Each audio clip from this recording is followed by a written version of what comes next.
Sahabat-sahabat sosiologi semuanya, dimanapun kalian berada, salam sejahtera untuk kita semua. Oke, baik teman-teman, kembali lagi bersama saya. Jadi, seperti biasa, dalam video ini saya mereview makalah saya. Dan dari makalah itu saya mengambil beberapa poin pentingnya saja teman-teman. Jadi, di video ini saya akan rangkumkan beberapa poin penting dari isi makalah itu. Tapi sebelum ke pembahasan, terlebih dahulu saya memperkenalkan identitas saya.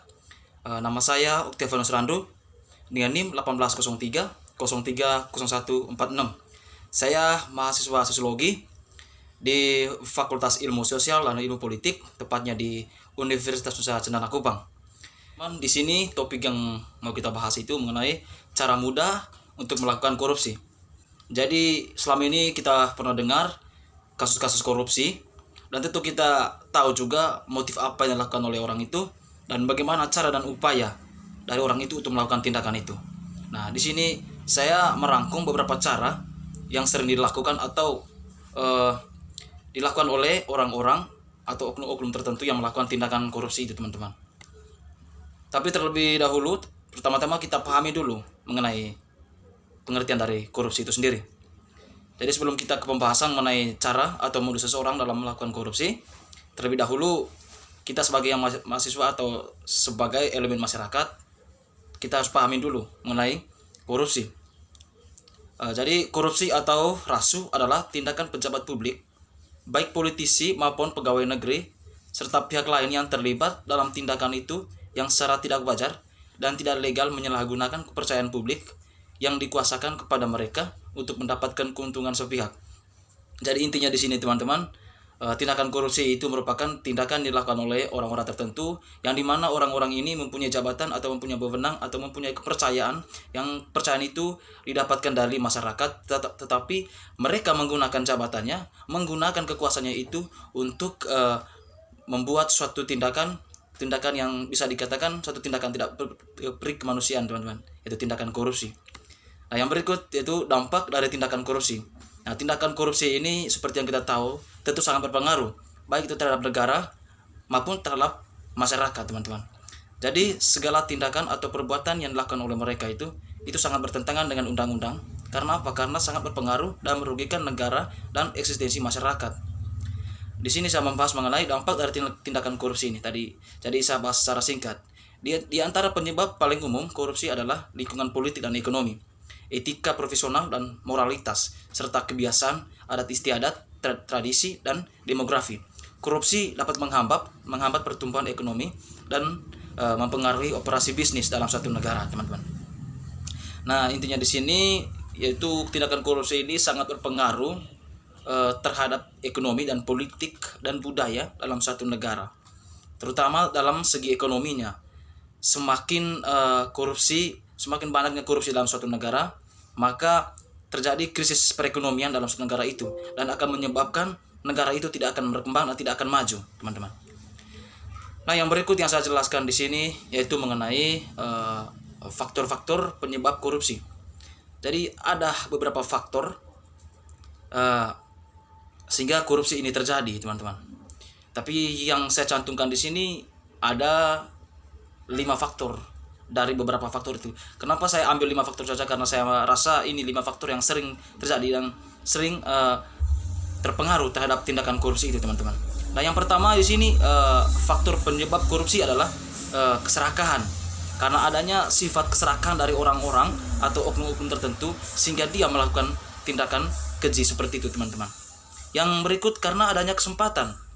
Nah, kesempatan ini di mana orang ingin melakukan tindakan korupsi karena ada kesempatan atau ada peluang untuknya. Sehingga dengan peluangnya dan kesempatan itu, sehingga dia ada waktu atau celah untuk melakukan tindakan itu, teman-teman, tindakan korupsi.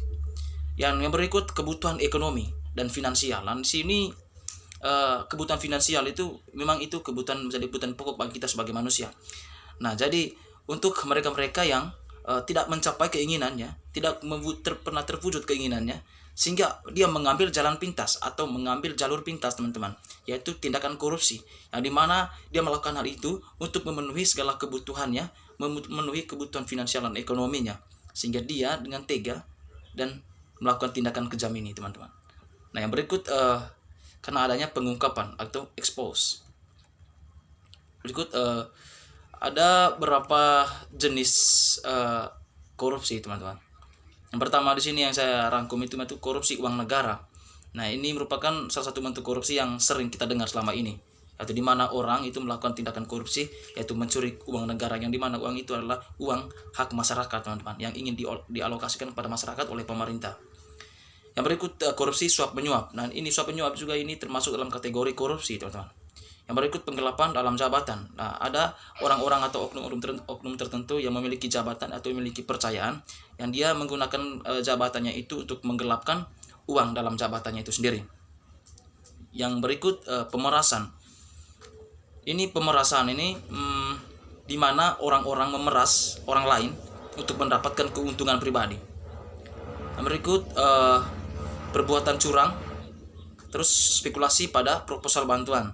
Nah, spekulasi pada proposal bantuan ini contohnya itu ketika seseorang yang punya jabatan ini ingin membuat proposal terhadap pemerintah untuk memberikan atau untuk meminta bantuan dari pemerintah di saat mereka mengalami kesusahan atau ada krisis ekonomi begitu.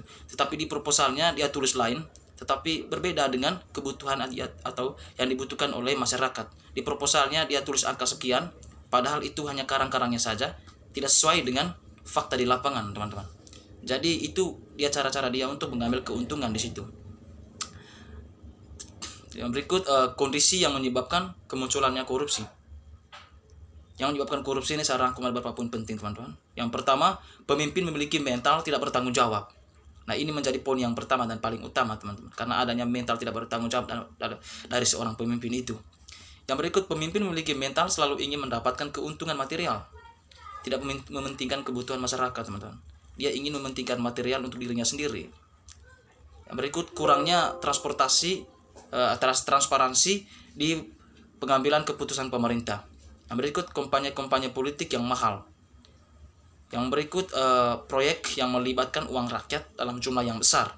Jadi di sini juga proyek-proyek negara atau proyek-proyek daerah yang ini memberikan kesempatan bagi orang-orang yang tidak bertanggung jawab untuk mempunyai peluang untuk melakukan tindakan atau makan uang proyek itu, teman-teman. Yang berikut, lingkungan tertutup yang mementingkan diri sendiri dan jaringan teman lama. Yang berikut, lemahnya ketertiban hukum. Nah, di Indonesia, kenapa di Indonesia sering terjadi tindakan korupsi? Kalau menurut saya itu karena hukum di Indonesia masih lemah, teman-teman. Tidak mempan untuk mengatasi tindakan korupsi itu, sehingga orang-orang yang punya jabatan tidak akan takut melakukan tindakan korupsi, teman-teman. Karena apa? Mereka sadar dan mereka tahu karena hukuman di negara ini tidak terlalu kejam, teman-teman. Hanya begitu-begitu saja. Berikut, lemahnya profesi hukum dan kurangnya kebebasan berpendapat atau kebebasan media massa. Nah, mungkin itu saja yang ingin saya bahaskan di video kali ini, teman-teman. Jadi mungkin teman-teman ingin mengomentar atau ada masukan, silakan komentar di bawah. Atas perhatian dari teman-teman semuanya, saya ucapkan limpah terima kasih. Salam.